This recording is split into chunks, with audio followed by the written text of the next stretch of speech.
And you shared with me that you have trackers, you have people who fly drones. Tell me, and someone pretty famous on TV helping you out. Please share with our audience about, the extra help you're getting. I've had so much serendipity happen to me. I was standing in McDonald's hanging flyers, and the gentleman approached me and said, "Oh, you lost your dog? Well, Carmen Brothers just found one in Fawn Lake, which is a neighborhood not far from me." And that was terrific. Once I had heard that there was somebody that had some successes, I'd been told through Facebook I needed to hire a tracker, but I didn't know anything about that or who was good and who wasn't good and who could come to my aid. So I called Carmen, and she was there the next day. She has been featured in National Geographic trackers, so I knew that I was in good hands. Her and her canine partner, Magic, have, again, tracked Charlie 4 different occasions, so we know he's out there. What about the drone operators? It was all voluntary. First one from my neighborhood, and then they just came from all over. I had one man who literally was in Florida, was supposed to move his mother-in-law and moved his entire schedule, drove all night, and joined us with his very sophisticated drone in flying over a spot that we really felt like Charlie was. These trackers have shown us that clearly he's following the waterways. It was summer, it was hot, and he was staying close to the water. And the waterways lead to Lake Anna. Mm-hmm. The drone operators were out there. We didn't find Charlie, but we were able to see, we couldn't see the forest or the trees before them. After them, we were able to follow the waterways, so clearly we were able to post signs and hopefully get ahead of Charlie and bring him home. That gives me hope, because if Charlie's following the waterways, that means he's staying hydrated, because clearly he'll be drinking from the water. Right. He may be hungry, but hopefully his hound instinct is to, catch prey, if you will, to be able to have a good meal. Exactly. So another thing I wanted to ask you is about the Pet Expo. Tell me about the outpouring of love at the Pet Expo. And in fact, on CBTV News, we had announced that there would be a Pet Expo. We were so excited about that, and little did I know you would be there. I didn't know either. Again, so many of these things have happened at the last minute. I had interest in the Pet Expo, but I was being pulled in so many directions that I just didn't, frankly, think we could pull it off. Again, expense is always a consideration at this point. We certainly have spent a lot of money, not that that's a consideration at all. There's a large reward for Charlie. We just want our baby home. One of our fur warriors, Stephanie, got in touch with the management of the Pet Expo last minute, and they said, sure, come on. And we had 12 hours to prepare. And it was great. We were there, and we had so many volunteers that were spreading the word, so much love, so many people that came to say hello, saying they were following Charlie, they were following us, sending their prayers, their support.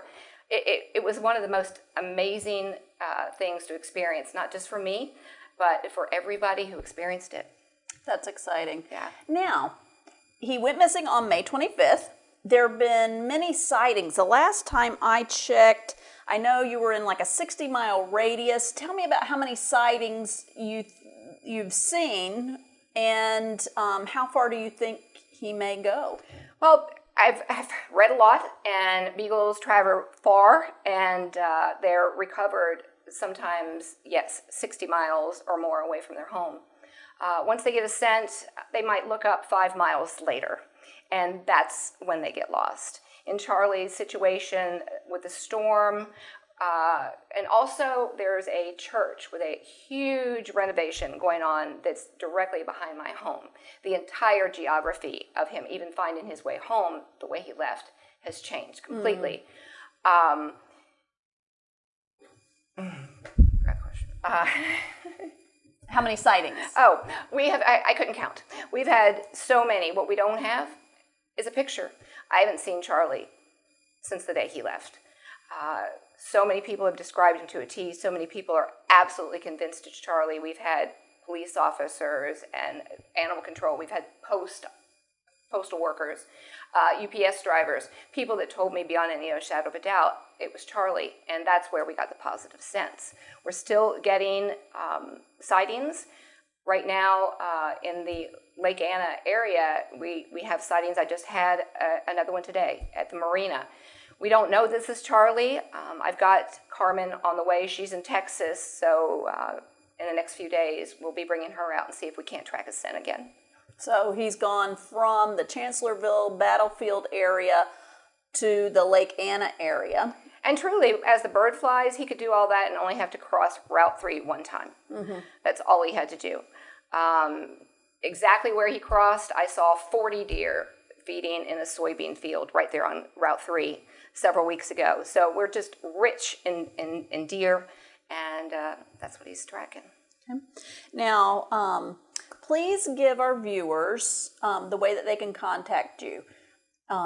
Your Facebook name so they can look you up and like you and follow you. Yes. Your phone number and or email address. Please share with them how to contact you.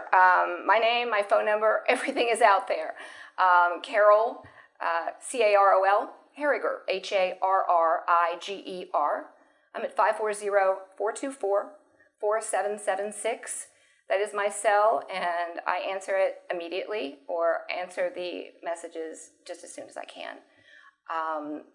Facebook, I'm at my name on Facebook, and Charlie Brown has his own page. Help find our beagle, Charlie Brown. That's good. Yeah. And last but not least, please give our viewers some guidance on if they think they see Charlie Brown, what should they do? Definitely. I have learned a lot, like I said, and we all have a tendency to see a dog in distress and stop and try to coax the dog. The dog at this point is so frightened that in most cases he's not going to come to anyone, and maybe not even his owner.